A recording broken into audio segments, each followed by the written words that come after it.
오늘 영상은 이제 피해 학생 보호자께서 알아두시면 좋을 것 같은 영상을 한번 만들어 봤고요. 학교폭력 피해 학생 관련 정보 제공 동의서라는 내용이 올해 이제 2023년에 신설되었습니다. 해당 내용을 말씀드리기 전에 일단 학교폭력 가해 학생과 이제 피해 학생 조치가 나온 경우에는 다음 학년에 올라갈 때 학교에서 알아서 반을 찢어 놓습니다.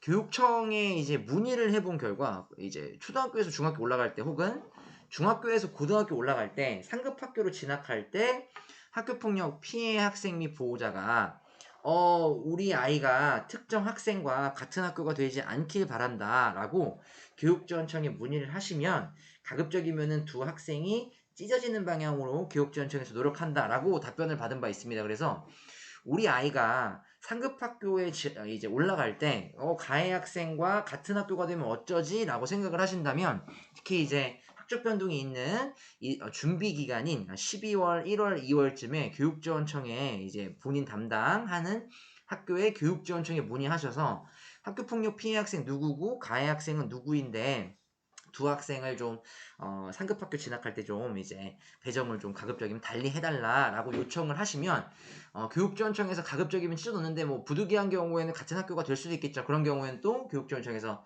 같은 학교에 배정이 된 경우에는 반을 좀 다르게 학교 요청할 수도 있으니까요. 이 부분은 이제 한번 교육지원청에 충분히 문의하셔가지고 원하시는 답변을 받길 바라도록 하겠습니다. 지금 설명드리는 내용은 조금 다른데요. 학교폭력 피해 학생 관련 정보 제공 동의서입니다. 우리 아이가 학교폭력 피해를 보았고요. 우리 아이가 이제 학교폭력 피해를 봐서 전학을 가는 케이스. 첫 번째. 예를 들어서 너무 가슴 아픈 일인데 우리 학교 아이가 이제 가해 학생들이 여러 명 있는데 학교폭력 피해를 당해서 전학을 가야 돼.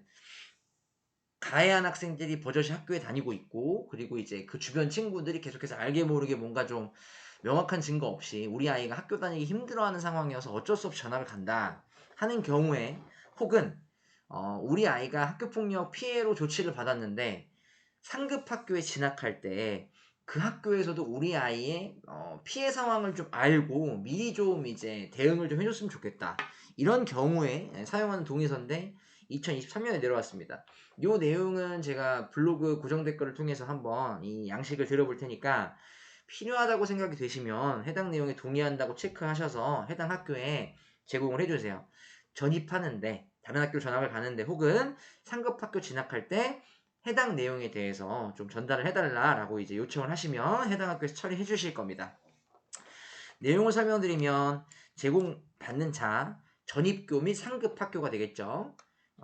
목적은 피해 학생 보호. 이건 무조건 해야 되느냐 그건 아닙니다. 여기 지금 보면은 동의하느냐 동의하지 않느냐라고 나와 있는데 동의하는 경우에는 전입교 및 상급 학교에 우리 아이의 피해 내용이 전달이 됩니다. 그런데 동의하지 않음을 체크하시면은 해당 학교에 전달을 따로 하지 않습니다. 그래서 해당 학교는 피해 당했던 상황을 몰라요.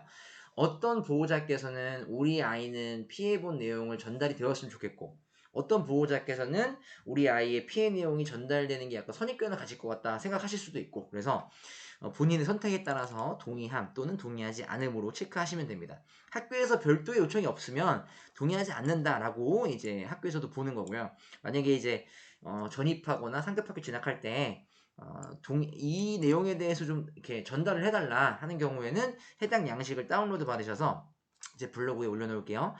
동의함을 체크하신 다음에 이제 학교에 제출하시면 되겠습니다. 정보는 다른 정보가 가는 게 아니라요. 16조 제1항에 따라서 어떠한 보호 조치가 내려졌는지 그것만 전달이 돼요. 그래서 해당 학교에서 이 학생이 이전 학교에서 그러니까 중학교에서 혹은 초등학교에서 이런 조치를 받았었구나. 조금 더 이제 위클래스나 아니면 위센터 같은 데 연계해서 아이의 좀 이렇게 심리적인 보호를 좀 해줘야 되나 아니면은 조금 더 이제 반 구성을 할 때 좀 이렇게 왁자지껄한 반이 있고 아닌 반이 있는데 좀 이제 아닌 반으로 배정을 해야 되나 이런 걸 좀 학교에서 고민할 수 있기 때문에 필요할 수도 있는데 원치 않으면 당연히 동의하지 않으면 체크하시면 되고요. 개인 정보의 보유 이용 기간은 이제 제약하는 동안만 이용이 됩니다. 이게 뭐 어디론가 퍼져나가진 않는다 이런 의미로 보시면 될 것 같고요. 동의를 거부할 권리 및 동의를 거부할 경우 불이익 동의를 거부할 수 있습니다. 거부하는 경우 전입교 및 상급학교에서 피해 학생 보호를 위한 자료의 이용이 제한된다. 그러니까 16조 1항 몇 항을 몇 호를 받았는지에 대한 내용을 모르는 겁니다. 그죠? 일반적인 전학으로 판단할 수 있고요. 그 학교에서는 혹은 일반적인 상급 진학했다라고 판단할 수 있는 거죠. 해당 내용이 동의되지 않는 경우에는.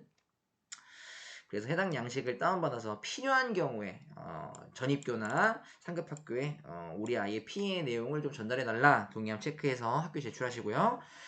그렇지 않은 경우는 동의하지 않으면 체크해서 제출하시면 되고요.